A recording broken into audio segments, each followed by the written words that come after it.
कहा गया। उनको बुलाकर यहाँ पर मुझे अकेला करने की इनकी साजिश थी जो उन्होंने करी, और एक नैरेटिव चला गया कि सौरव और आशुतोष ग्राउंड पर नहीं है।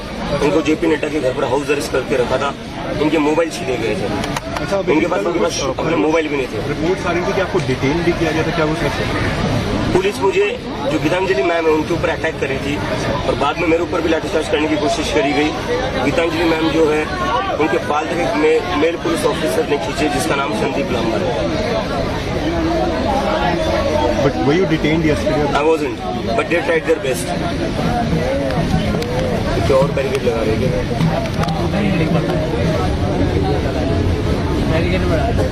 किसी से बात करिए, क्या पूछ रहे उससे।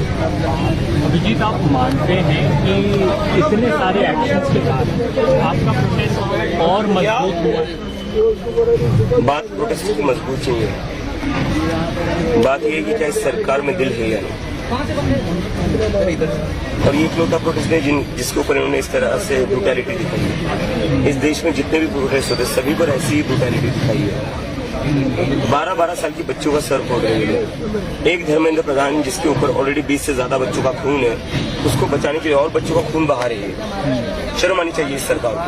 अड़ियल रवैया क्यों है सरकार का? सरकार इस प्रकार से छात्रों के साथ बिहेव, ये सरकार नहीं है, ये तानाशाही है। इसको सरकार कहना बंद कर दीजिए आप लोग। सरकार वो होती है जो जनता द्वारा चुनी जाती है और जनता के लिए काम करती है। सरकार नहीं, ये तानाशाह है। सरकार का दावा है कि सोनम जी को हॉस्पिटल में इसलिए शिफ्ट किया गया क्योंकि उनकी तबीयत खराब हो गई थी, वो चाह रहे थे कि वो सुरक्षित रहें।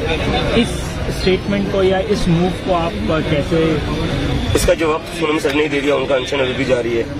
तो सरकार ने जो भी स्टेप लिया था वो किस लिए लिया था?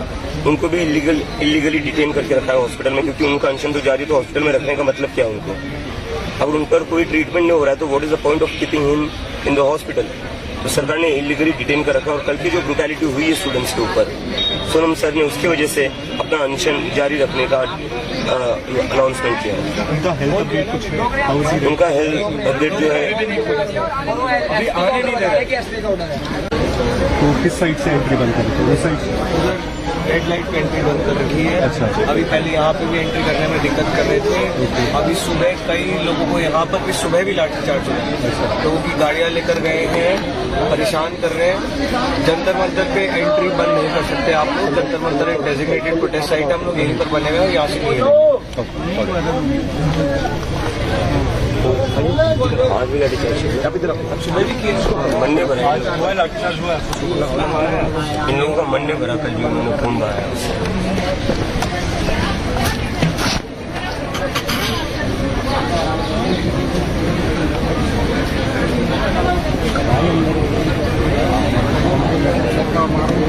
कल की जो मीटिंग हुई थी आपकी जेपी नड्डा जी के साथ, उसके बारे में कुछ अगर अपडेट हो तो? वेस्ट ऑफ टाइम, 5 घंटे में बिठा के रखा, कुछ जवाब नहीं आया है, कोई शर्म नहीं है।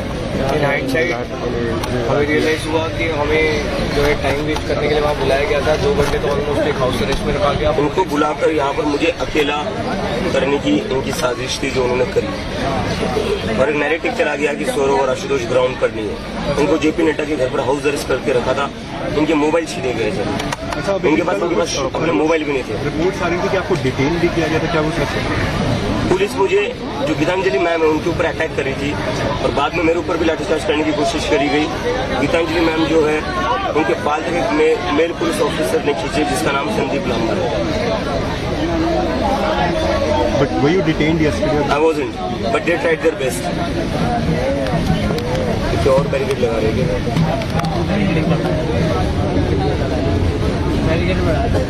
किसी से बात करिए, क्या पूछ रहे उससे। अभिजीत, आप मानते हैं कि इतने सारे एक्शंस के बाद आपका प्रोटेस्ट और मजबूत हुआ? बात प्रोटेस्ट की मजबूत चाहिए, बात यह है कि क्या इस सरकार में दिल है या नहीं। और ये इकलौता प्रोटेस्ट है जिसके ऊपर इन्होंने इस तरह से ब्रूटैलिटी दिखाई है। इस देश में जितने भी प्रोटेस्ट होते सभी पर ऐसी ही ब्रूटैलिटी दिखाई है। 12-12 साल की बच्चों का सर फोड़ रहे हैं। एक धर्मेंद्र प्रधान जिसके ऊपर ऑलरेडी 20 से ज्यादा बच्चों का खून है, उसको बचाने के लिए और बच्चों का खून बहा रही है। शर्म आनी चाहिए इस सरकार को। अड़ियल रवैया क्यों है सरकार का? सरकार इस प्रकार से छात्रों के साथ बिहेव, ये सरकार नहीं है, ये तानाशाही है। इसको सरकार कहना बंद कर दीजिए आप लोग। सरकार वो होती है जो जनता द्वारा चुनी जाती है और जनता के लिए काम करती है। सरकार नहीं, ये तानाशाह है। सरकार का दावा है कि सोनम जी को हॉस्पिटल में इसलिए शिफ्ट किया गया क्योंकि उनकी तबीयत खराब हो गई थी। वो चाह रहे थे कि वो सुरक्षित रहें। इस स्टेटमेंट को या इस मूव को आप कैसे? इसका जवाब सोनम सर नहीं दे दिया, उनका अनशन अभी भी जारी है। तो सरकार ने जो भी स्टेप लिया था वो किस लिए लिया था? उनको भी इलीगली डिटेन करके रखा है हॉस्पिटल में, क्योंकि उनका अनशन तो जारी, तो हॉस्पिटल में रखने का मतलब क्या है उनको? अगर उन पर कोई ट्रीटमेंट नहीं हो रहा है तो what is the point of keeping